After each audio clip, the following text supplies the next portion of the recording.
We began our push to reform health insurance last March in this room with doctors and nurses who know the system best. And so it's fitting to be joined by all of you as we bring this journey to a close. Last Thursday, I spent 7 hours at a summit where Democrats and Republicans engaged in a public and very substantive discussion about health care. This meeting capped off a debate that began with a similar summit nearly 1 year ago. And since then, every idea has been put on the table. Every argument has been made. Everything there is to say about health care has been said, and just about everybody has said it. So now's the time to make a decision about how to finally reform health care so that it works, not just for the insurance companies, but for America's families and America's businesses. Now, where both sides say they agree is that the status quo is not working for the American people. Health insurance is becoming more expensive by the day. Families can't afford it. Businesses can't afford it. The federal government can't afford it. Smaller businesses and individuals who don't get coverage at work are squeezed especially hard. And insurance companies freely ration health care based on who's sick and who's healthy, who can pay and who can't. That's the status quo. That's the system we have right now. Democrats and Republicans agree that this is a serious problem for America. And we agree that if we do nothing, if we throw up our hands and walk away, it's a problem that will only grow worse. Nobody disputes that. More Americans will lose their family's health insurance if they switch jobs or lose their job. More small businesses will be forced to choose between health care and hiring. More insurance companies will deny people coverage who have pre-existing conditions, or they'll drop people's coverage when they get sick and need it most. And the rising cost of Medicare and Medicaid will sink our government deeper and deeper and deeper into debt. On all of this, we agree. So the question is, what do we do about it? On one end of the spectrum, there are some who suggested scrapping our system of private insurance and replacing it with a government-run healthcare system. And though many other countries have such a system, in America, it would be neither practical nor realistic.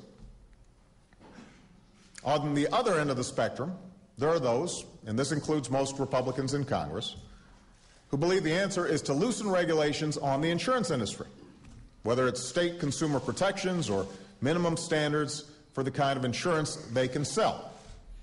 The argument is that that will somehow lower costs. I disagree with that approach. I'm concerned that this would only give the insurance industry even freer rein to raise premiums and deny care. So I don't believe we should give government bureaucrats or insurance company bureaucrats more control over health care in America. I believe it's time to give the American people more control over their health care and their health insurance. I don't believe we can afford to leave life and death decisions about health care to the discretion of insurance company executives alone. I believe that doctors and nurses and physician's assistants, like the ones in this room, should be free to decide what's best for their patients.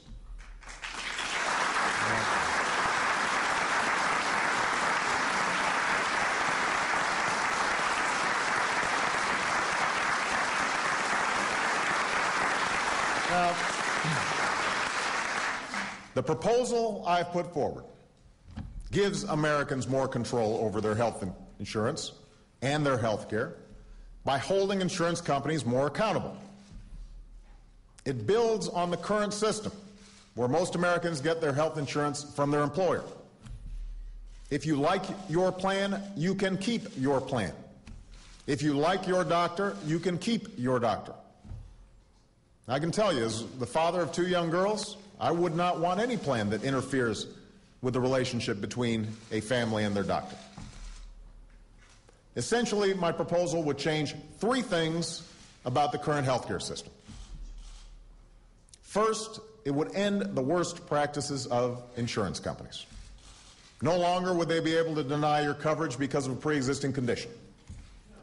No longer would they be able to drop your coverage because you got sick. No longer would they be able to force you to pay unlimited amounts of money out of your own pocket. No longer would they be able to arbitrarily and massively raise premiums like Anthem Blue Cross recently tried to do in California. Up to 39% increases in 1 year in the individual market. Those practices would end. Second, my proposal would give uninsured individuals and small business owners the same kind of choice of private health insurance that members of Congress get for themselves. Because if it's good enough for members of Congress, it's good enough for the people who pay their salaries.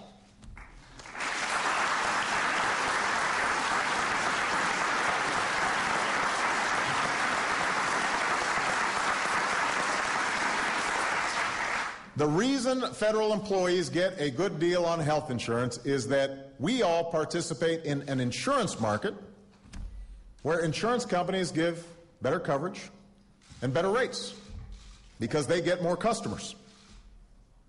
It's an idea that many Republicans have embraced in the past, before politics intruded.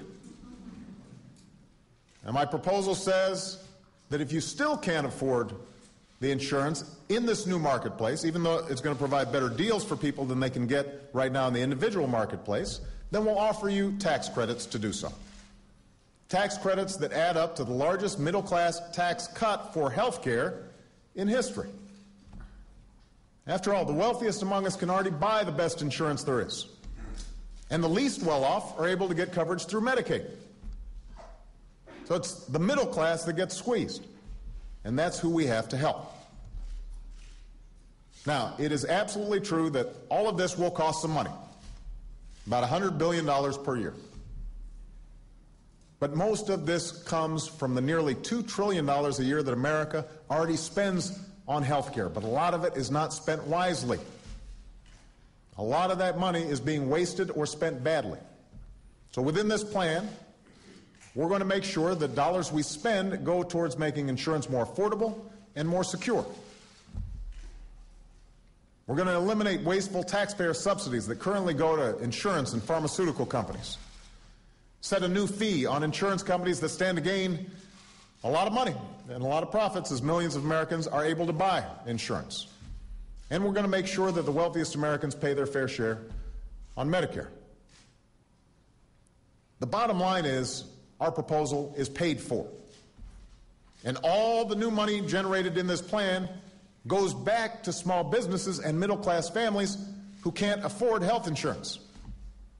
It would also lower prescription drug prices for seniors, and it would help train new doctors and nurses and physician's assistants to provide care for American families.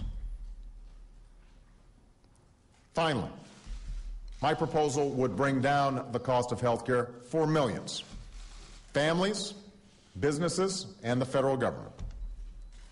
We have now incorporated most of the serious ideas from across the political spectrum about how to contain the rising cost of health care. Ideas that go after the waste and abuse in our system, especially in programs like Medicare. But we do this while protecting Medicare benefits and extending the financial stability of the program by nearly a decade. Our cost-cutting measures mirror most of the proposals in the current Senate bill, which reduces most people's premiums and brings down our deficit by up to $1 trillion over the next 2 decades. Brings